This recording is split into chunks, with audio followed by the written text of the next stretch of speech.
آج کل تو خیر یہ دھیان بھی ختم ہوتا جا رہا ہے، کیونکہ اس لیے کہ صرف ماں کچھ نہیں، باپ کچھ نہیں کر سکتا، 3 کا ملنا ضروری ہوتا ہے، تب جا کے بچے کی پرورش صحیح ہوتی ہے۔ ایک ماں باپ وہی نظریہ رکھتے ہوں، دوسرے نمبر پر استاد وہی نظریہ رکھتا ہو، تیسرے نمبر پر معاشرہ جس میں بچہ گزر رہا ہے وہ بھی نظریہ وہی رکھتا ہو۔ 3 کے نظریے جب ملتے ہیں تو بچہ جو ہے وہ صحیح ہو سکتا ہے۔ ان تینوں میں کوئی ایک بھی خراب ہوگا تو بچہ جو ہے وہ اس طرح پرورش نہیں پا سکے گا جیسے آپ چاہتے ہو۔ دیکھو اگر ماں باپ مسلمان نہیں ہے، استاد مسلمان ہے، معاشرہ جو ہے وہ کوئی اور ہے، تو بھی خرابی کہیں نہ کہیں ہو جائے گی۔ تو تینوں کا ایک ہی نظریے کا حامل ہونا ضروری ہوتا ہے۔ تو اس لیے آپ اپنے بچوں کا بڑا دھیان دیا کریں، کسی بھی مذہب سے آپ تعلق رکھتے ہو، رسم و روایات کا برقرار رکھنا ضروری ہے۔ خیر یہ ایک سماجی سی گفتگو کی ہے۔ تو سیکری میں جب آپ گئے تو یہ تو قرآن تو آپ نے حفظ کر لیا، ویسے بھی آپ صوفیہ سلسلے خاندان سے تعلق رکھتے تھے۔ جب آپ ذرا بلوغت کو کراس کیا آپ نے، تو ایک دن اپنے بھائی سے کہنے لگے، شیخ موسیٰ سے کہنے لگے، بھائی میں جا کر پڑھنا چاہتا ہوں اور مزید پڑھنا چاہتا ہوں، میں علم حاصل کرنا چاہتا ہوں۔ تو شیخ موسیٰ فاروقی رحمۃ اللہ علیہ رو پڑے، کہنے لگے میں نے تمہیں بیٹوں کی طرح پالا ہے، میرا بیٹا کوئی نہیں ہے۔ ساری محبتوں کا مرکز تھے وہ شیخ موسیٰ، سربراہ کی محبت، بڑے بھائی کی محبت، باپ کی محبت، یہ ساری محبتیں جمع ہو گئی تھی، تو آپ نے بڑے پیار سے پالا۔ تو آپ کی آنکھوں میں بھی آنسو آ گئے، کہنے لگے نہیں مجھے جانا ہے، میں لیکن جاتے ہوئے تمہیں دعا دے جاتا ہوں، آپ فکر نہ کرو، میرے لیے رو مت، میں جاؤں گا اللہ تعالیٰ آپ کو بیٹا عطا فرمائے گا۔ اور یہ آپ کی دعا تھی، اللہ تعالیٰ نے واقعی ہی بیٹا عطا کیا، اور یہ آپ کی کرامت تھی۔ تو آپ وہاں سے چل پڑے۔ وہاں سے جب آپ چلے تو پھر کیا ہوا، آپ وہاں سے سیدھا سرہند آئے۔ سرہند آج کل مجدد الفسانی، اللہ اکبر جل شانہ، مجدد الفسانی کا عرس جاری ہے، پاکستان سے بھی لوگ گئے ہیں، آپ بھی آئے ہیں، وہاں سے سارے جاتے ہیں، ان کے در پر بھی سب جاتے ہیں لوگ۔ اس کو انڈیا والے اچھا پروناؤنس کرتے ہیں سرہند، ہم جو یہ پنجاب والے ہیں یہ سرہند شریف بولتے ہیں، سرہند۔ تو خیر جو بھی اڈاپٹ کر لیا جائے وہ صحیح ہوتا ہے ان کے نزدیک، اگر اپوزٹ میں کوئی اور لفظ نہیں آ رہا۔ تو یہ سرہند جو ہے، آپ یہاں چلے گئے سرہند کے اندر۔ یہ سرہند جو ہے یہ ملک انڈیا کی ریاست پنجاب کے ضلع فتح گڑھ کا شہر ہے۔ آپ یہاں آئے، یہاں آ کر آپ نے ملک العلماء حضرت علامہ مولانا شیخ مجد الدین رحمۃ اللہ علیہ کے حلقہ میں شامل ہو گئے۔ اس وقت ان کا توتی بولتے تھے، بہت بڑے علامہ تھے یہ۔ آپ ان کے درس میں شامل ہو گئے اور وہاں پڑھنے لگے۔ اور جب آپ مدرسے میں داخل ہوئے تو لوگ شیخ سلیم چشتی رحمۃ اللہ کو، اسٹوڈنٹس اور استاد بڑے غور سے دیکھنے لگے۔ جب بچے کے اندر کوئی ایک ڈفرینٹ سی چیز ہوتی ہے اسٹوڈنٹ کے اندر، تو تب بڑے غور سے دیکھتے ہیں۔ اگر کوئی بچہ ہائی اسکول، بڑے اسکول کے اندر تیل لگا کے سر کو چلا جائے تو سارے ہنسنے لگ جاتے ہیں۔ کوئی سیدھا چیر کسی نے نکال لیا، بڑے دھیان سے دیکھنے لگ جاتے ہیں۔ اگر کوئی ٹوپی یا پگڑی پہن کر آ گیا، اب میں جب کالج جاتا تھا تو پگڑی سمیت جاتا تھا، تو سارے دیکھتے تھے۔ تو شیخ سلیم چشتی رحمۃ اللہ علیہ مدرسہ میں جب گئے، یہ مدرسہ ہی نہیں، جب سے آپ جوان ہوئے تھے آپ مجاہدوں والا ڈریس پہنتے تھے، اور کوئی ڈریس آپ پہنتے ہی نہیں تھے۔ یعنی جو لوگ وار کرتے تھے مسلمان، تو جو ان کا ڈریس ہوتا تھا وہی ڈریس پہن کر آپ سوتے تھے، وہی ڈریس پہن کر آپ چلتے تھے۔ آپ کی عادت مبارکہ یہی تھی۔ تو سارے دیکھ کر آپ کو حیران ہونے لگے، تو آپ نے یہ ڈریس کافی عرصے تک یہ پہنے رکھا۔ تو آپ جہاد والا لباس جو ہے وہ ہمہ وقت پہنے رکھتے۔ یہاں آ کر آپ نے ذوق شوق کو اور بڑھایا۔ یہ یہاں آ کر آپ نے قرآن، حدیث، فقہ، ساری چیزوں کو پڑھا، علوم ظاہریہ کی تکمیل کی۔ اور لیکن آپ یہ جو پڑھائی کرتے تھے، اس کے ساتھ ساتھ آپ ایک مزار پہ بھی جایا کرتے تھے۔ اب اس کا پروننسیشن صحیح تو وہی جانیں گے جو وہاں رہتے ہیں، بدھالی قصبہ ہے، کہتے ہیں کہ وہاں جاتے تھے۔ وہاں بدر الدین یا زین الدین ایک بزرگ تھے، ان کی قبر پر بیٹھ کر مراقبہ کیا کرتے تھے۔ اور یہ بڑا ضروری ہوتا ہے۔ یہ جتنے مذہبی لوگ ہیں، آپ میری تقریر جب سنو، اگر آپ پڑھ رہے ہو تو میری بھی یہ عادت تھی، میں جب جامعہ نعیمیہ میں پڑھا کرتا تھا تو جامعہ نعیمیہ کا گیٹ کراس کر کے گیٹ سے نکل کے سڑک کراس کریں تو سامنے نظام الدین، ان کا نام بھی نظام الدین اولیاء ہے، میں ان کے مزار پہ جایا کرتا تھا۔ وہاں میں وظیفہ سارا جا کے وہاں پڑھا کرتا تھا، میری عادت رہی۔ تو یہ بزرگوں کے پاس رہنا، پھر یہ ہوتا ہے کہ ان کی نظر رہتی ہے، آدمی برائیوں سے بچتا رہتا ہے۔ یہ بات یاد رکھیے گا، یہ کوئی شرک نہیں ہوتا، آدمی برائیوں سے بچتا رہتا ہے، اس کا دھیان رہتا ہے ان کی طرف۔ آپ وہاں جایا کرتے تھے اور ان کی قبر پر بیٹھ کے مراقبہ کیا کرتے تھے۔ جب آپ نے پورا پڑھ لیا، قرآن، حدیث، فقہ، یہ ساری چیزیں آپ نے پڑھ لی، پڑھنے کے بعد اب آپ نے کیا کیا کہ اب آپ جیسے اولیاء کرام کا طریقہ ہے، سارے اولیاء کرام پڑھنے کے بعد پھر سیر و سیاحت کرتے ہیں۔ سیر و سیاحت سے ان کے دو جو ہے نا وہ مقصد ہوتے ہیں۔ ایک تو ہوتا ہے کہ جو مقدس مقامات ہیں ان سے فیض حاصل کرنا، وہاں اللہ تعالیٰ کی خاص رحمتیں پڑتی ہیں. یہ میں آپ کو بتا دوں، مکہ مسجد حرام کے اندر 1,00,000 نماز کا ثواب ہے، حالانکہ اللہ ہر جگہ ہے. مسجد نبوی میں 50,000 کا ہے ایک روایت کے مطابق، حالانکہ اللہ ہر جگہ ہے. بیت المقدس کے اندر 20,000 کا ہے ایک روایت کے مطابق، حالانکہ اللہ ہر جگہ ہے. تو بھائی جب اللہ ہر جگہ ہے تو یہ فرق کیوں ہے عبادت کا؟ سجدہ تو اسی کو ہو رہا ہے. تو پھر سمجھو نا کہ جگہوں جگہوں میں فرق ہے، اور یہ جہاں جہاں نماز کا ثواب مل رہا ہے یہ انسانوں کے پاؤں کے مقام کی وجہ سے ہے. اب مجھے نہیں سمجھ آتی کہ لوگ جو ہیں وہ ولیوں کو کیوں اگنور کرتے رہتے ہیں، ولیوں کے مقام کو کیوں نہیں سمجھتے. ان سے میرا ایک ہی کویسچن ہے، اگر ولی کے پاؤں لگنے، اب دیکھو ہر نبی ولی تو ہوتا ہی ہے نا، اللہ کا دوست تو ہوتا ہے.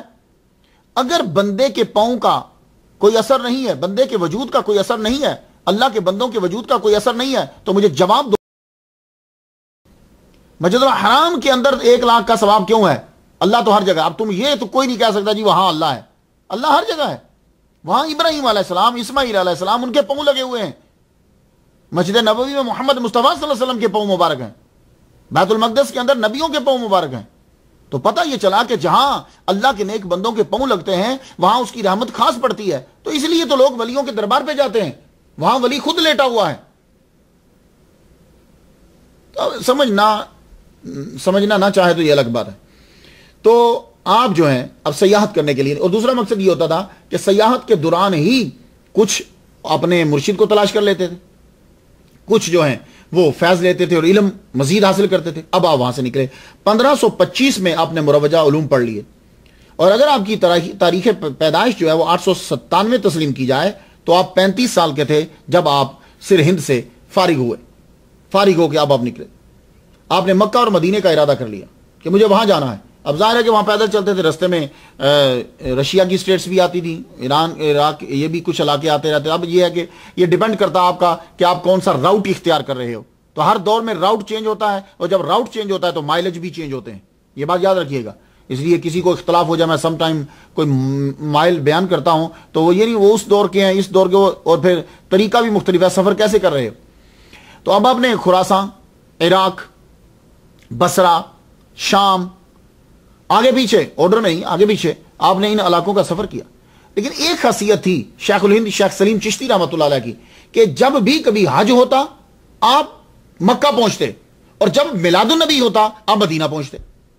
اب اس کے اندر آپ کی کرامت بھی آپ کہہ لیں، اور آپ کا محبت اور شوق بھی آپ کا سمجھ لیجئے. 24 جو ہے وہ آپ نے حج کی ہے، تو 24 میلاد النبی آپ نے اپنی لائف کے اندر سرکار کے روزے کے اوپر پہنچ جاتے تھے. اللہ اکبر جل شانہ. تو اسی سفر کے دوران آپ کو اپنے مرشد بھی مل گئے، قطب العارفین حضرت شیخ ابراہیم چشتی رحمۃ اللہ. یہ 6 واسطوں سے حضرت فضیل بن عیاض کے مرید ہیں اور ان سے فیض یافتہ ہیں. انہوں نے آپ کو خلافت دی اور فرمایا جاؤ تم قلب سلیمانی پر ہو، حضرت سلیمان علیہ السلام کے قلب پر ہو. کیا مطلب؟ کہ تمہیں کشف دیا، جن تمہارے انڈر کی ہے. ہر ولی کسی نہ کسی نبی کے قلب پر ہوتا ہے، اور یہ شیخ الہند شیخ سلیم چشتی رحمۃ اللہ علیہ جو ہیں یہ قلب سلیمانی پر ہیں، سلیمان علیہ السلام کے قلب. کیا مطلب؟ ان کے پاس کشف بہت زیادہ تھا، جن ان کے اندر تھے، پریاں ان کے اندر تھی. اچھی جن جو ہوتی ہیں نا فیمیل، ان کو پریاں بولتے ہیں، اور جو بری ہوتی ہیں انہیں چڑیل بول دیتے ہیں. یہ ایک سادہ سی ڈیفینیشن کر رہا ہوں میں. تو آپ کو، اور دولت، جاؤ، کیونکہ حضرت سلیمان علیہ السلام بھی بہت امیر تھے، جاؤ. اب حضرت سلیمان علیہ السلام کے قلب پر آپ نے کہا میں تمہیں اجازت دیتا ہوں. اللہ اکبر. 10 سال کا عرصہ آپ نے مکہ اور مدینہ میں گزارا. یہ آپ کا پہلا ٹرپ ہے کہ جو آپ نے ظاہری علم حاصل کرنے کے بعد آپ سرہند سے روانہ ہوتے ہیں، اس کے بعد پھر آپ واپس آئے. جب آپ واپس آئے تو اسی روٹ کو اختیار کرتے کرتے آپ سیکری پہنچے سیدھا. یہ سیکری اس دور میں بھی ابھی بھی یہ ترقی یافتہ نہیں تھا. جھاڑیاں تھی، پہاڑی تھی، غار تھی، یہ چیزیں تھی، اتنے مکانات بھی نہیں تھے، لیکن لوگ وہاں رہتے تھے. یہ سیکری ایک پہاڑی ویران علاقہ تھا. آپ نے ایک غار میں چلنا شروع کر دیا. سخت سردی پڑتی، کوسانی علاقہ، پہاڑی علاقے کے اوپر آپ کو پتا کہ سردی جو ہے وہ زیادہ پڑتی ہے. تو آپ وہاں ایک غار، اسی غار کے اندر جو ہے وہ چلا کرتے. اب آپ نے وہ جہاد والا لباس جو ہے وہ اتار دیا.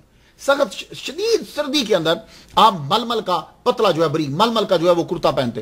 اب آپ نے وصال کے روزے رکھنے شروع کر دیے. کم از کم جو آپ افطار کرتے وہ 7 دن کے بعد آپ کرتے. اور افطار روزہ جو آپ کرتے شیخ سلیم چشتی رحمۃ اللہ علیہ تربوز کا کچھ حصہ لے لیتے. میں نے آپ کی سوانح عمری کے اندر میں یہ پڑھتا ہوں کہ آپ جو ہیں وہ زیادہ تر سبزیاں یا زیادہ تر آپ ٹھنڈی چیز جو ہے وہ استعمال کرتے تھے. ایون کہ جب آپ پانی بھی استعمال کرتے تھے تو پانی کسی کو یہ نہیں کہا کرتے تھے کہ پانی گرم کر کے لاؤ, پانی ٹھنڈا استعمال کرتے تھے. اور آپ نے روزانہ غسل بھی کرنا ہوتا تھا, ٹھنڈے پانی سے آپ وضو فرماتے تھے. اب آپ جب چلا کرنے لگے, اللہ اکبر جل شانہ, وہاں آپ نے خانقاہ جو ہے وہ بنائی. خانقاہ جب جتنا پیسہ تھا جو تھا ویسے اپنے خانقاہ بنا دی. خانقاہ بنانے کے بعد لنگر جو ہے وہ جتنا خرچہ ہوتا ہے, جتنا موجود ہوتا, اللہ کی راہ میں تقسیم کرنے لگے. اب کیا ہوا کہ لوگ آپ کے پاس آنے لگے, طلباء آتے, آپ کے ظاہری علم آپ کے پاس آ کر پڑھنے لگے, اور صوفیاء آتے, آپ سے اپنی منازل جو ہے وہ طے کروانے لگے. لوگوں کو کھانا مل رہا ہے, لوگوں کو تعلیم مل رہی ہے. سیکری سے یہ شہرت نکل کر دہلی, آگرہ تک پہنچی, اور آپ کے علم کا جو ہے وہ توتی بولنے لگے. لوگ آتے, آپ ان کو علم ظاہری اور علم باطنی جو ہے دونوں عطا فرماتے. طلباء علم میں بڑھتے, صوفیاء منازل طے کرتے. خانقاہ سیکری ہر خاص و عام کی توجہ کا مرکز بن گئی. یہ بات عمرہ تک پہنچی جب آپ کے علم اور آپ کا تجربہ, آپ کا فیض, آپ کی روحانیت, جب اس کی شہرت جو ہے وہ ہوا کے دوش پہ پرواز کرتی ہوئی درباروں میں پہنچی, تو پھر شیر شاہ سوری کی اولاد جو ہے, یہ لوگ جو ہیں, یہ سوری خاندان, خاص طور پر اسلام شاہ جو ہے یہ آپ کا دیوانہ ہوا. یہ کبھی آپ نے شیر شاہ سوری کا نام تو سنا کہ سوری, یہ سوری کیا ہوتا ہے مختلف زبان کے اندر؟ یہ اصل میں پشتو زبان کا لفظ ہے یہ, کیونکہ یہ خود پٹھان تھے. یہ سور, اس کے آگے یہ نسبتی, سور کہتے ہیں ریڈ کلر کو, ریڈ سرن, تو سوری, تو یہ ان کے ساتھ لگتا ہے, یہ پشتو زبان کا لفظ. کے بعد جب اسلام شاہ, یہ اسلام شاہ کا اصل نام جو ہے وہ جلال خان سوری تھا. یہ جلال خان سوری جو ہے یہ ذرا اخلاق کا اچھا تھا, اسے عمرا بھی پسند کرتے تھے, درباری بھی, ابا بھی اسے پسند کرتے. تو ابا اپنی زندگی کے اندر ہی جلال خان کو, جس نے بعد میں اپنا نام اسلام شاہ جو ہے استعمال کیا, اس کو بادشاہ بنا کے وہ چلا گیا. جب شیر شاہ سوری کا وصال ہوا تو اس کے بڑے بھائی عادل خان نے بغاوت کر دی. عادل شاہ نے بغاوت کر دی. اس نے کہا کہ میں اس کو اپنا سلطان کنگ تسلیم نہیں کرتا. اب اسلام شاہ جو ہے اس وقت آگرے میں تھا.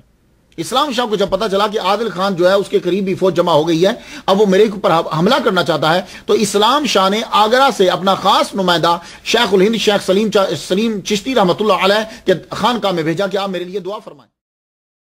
تو شیخ سلیم چشتی رحمۃ اللہ علیہ نے پھر اسلام شاہ سوری کے لیے جو ہے وہ دعا کی. دعا کرنے کے بعد آپ نے اس کو کہا کہ جاؤ اسلام شاہ سے یہ کہہ دو کہ آگرہ میں جنگ ہوگی, ہونے دو, تم اپنے گھوڑے پر بیٹھ کر جب باہر نکلو گے ایک راؤنڈ لگانا, اور جب تم راؤنڈ لگاؤ گے تو پھر تم وہ جو فوج عادل خان کے ساتھ ملی ہوئی ہے وہ تمہارے ساتھ مل جائیں گی. تو جو عادل شاہ نے اپنے بھائی اسلام شاہ کے اوپر جب حملہ کر دیا, تو جنگ جب شروع ہونے لگی تو اسلام شاہ نے ان کی ہدایت پر عمل کرتے ہوئے اپنے گھوڑے پر بیٹھ کر, اب جب اس نے راؤنڈ لگایا تو عادل شاہ کی فوج میں سے لوگ نکل کر اسلام شاہ کے ساتھ شامل ہو گئے. اب جب شامل ہوئے تو ولی کامل کی بات سچ ثابت ہوئی اور اس کو فتح نصیب ہوگی. اب جب فتح ہوئی تو اور شیخ سلیم چشتی رحمۃ اللہ علیہ کی شہرت جو ہے وہ اور آگے پھیلی. اب تو عمرا بھی آپ کے دربار پر آنے لگے, خانقاہ کو عروج مل گیا. اب خانقاہ کے اندر لنگر زیادہ تعداد میں پکنے لگا, طلباء زیادہ تعداد میں آنے لگے, صوفیاء کرام زیادہ رہنے لگے, خانقاہ جو ہے وہ آباد ہوگی. لیکن ولی کے سلسلے میں کوئی فرق نہیں پڑا. آپ کا رہن سہن وہی باریک کپڑا, اور وہی 7-7 8-8 دن, اور بعض اوقات تو 3-3 4-4 ماہ تک شیخ سلیم چشتی رحمۃ اللہ علیہ کچھ بھی نہ کھاتے, عبادت کرتے رہتے. لیکن ایک بات یاد رکھیے گا, اکثر ہم لفظ استعمال کرتے ہیں جی وہ چلے میں بیٹھ گئے, تو یہ چلے میں جو بیٹھتے ہیں تو بیچ میں وقفہ بھی ہوتا تھا. اب چلے کی کئی اقسام ہوتی ہیں, کچھ اوقات بھی ہوتے ہیں, کچھ ایسا ہوتا ہے کہ بالکل کسی سے نہیں ملنا, کچھ ہوتا ہے کہ کچھ وقت مقرر ہوتا ہے, اس کے بعد آپ تبلیغ کر سکتے ہو. تو اولیاء کرام ایسا کرتے تھے کہ تبلیغ اور تربیت کے لیے, کیونکہ وہ بھی تو دین ہی ہے, اس کے لیے نکلتے, نماز کے لیے جو ہے اولیاء کرام جو ہے وہ نکلتے تھے. تو یہ سلسلہ جاری رہتا تھا. تو آپ پڑھانے کے لیے بھی باہر نکلتے. اللہ اکبر جل شانہ, آپ کے عقیدت مندوں کی تعداد جو ہے وہ تعداد بڑھنے لگی. اللہ اپنے بندوں کی شان کو خود بڑھاتا ہے, اور اس کا کوئی نہ کوئی وہ طریقہ بنا دیتا ہے, کوئی سبب بنا دیتا ہے. اس کی دعا قبول ہو گئی, اس کی بات پوری ہو گئی, بادشاہوں کو اس کے دربار پہ جھکا دیا. اللہ اکبر, اس کی موج ہے, وہ کسی کو بھی. اللہم مالک الملک تؤتی الملک من تشاء, اللہم مالک الملک تؤتی الملک من تشاء وتنزع الملک ممن تشاء وتعز من تشاء وتذل من تشاء بیدک الخیر انک علی کل شیء قدیر. وتعز من تشاء وتذل من تشاء بیدک الخیر انک علی کل شیء قدیر. ہر شے اس کے قبضہ قدرت میں ہے, وہ جسے چاہے عزت دے, جسے چاہے وہ ذلت دے دے, ملک چھین لے, ملک عطا کر دے. اللہ اکبر جل شانہ. تو وہ سبب بناتا ہے پھر اپنے نیک بندے کو, اس کی شہرت ہو جاتی.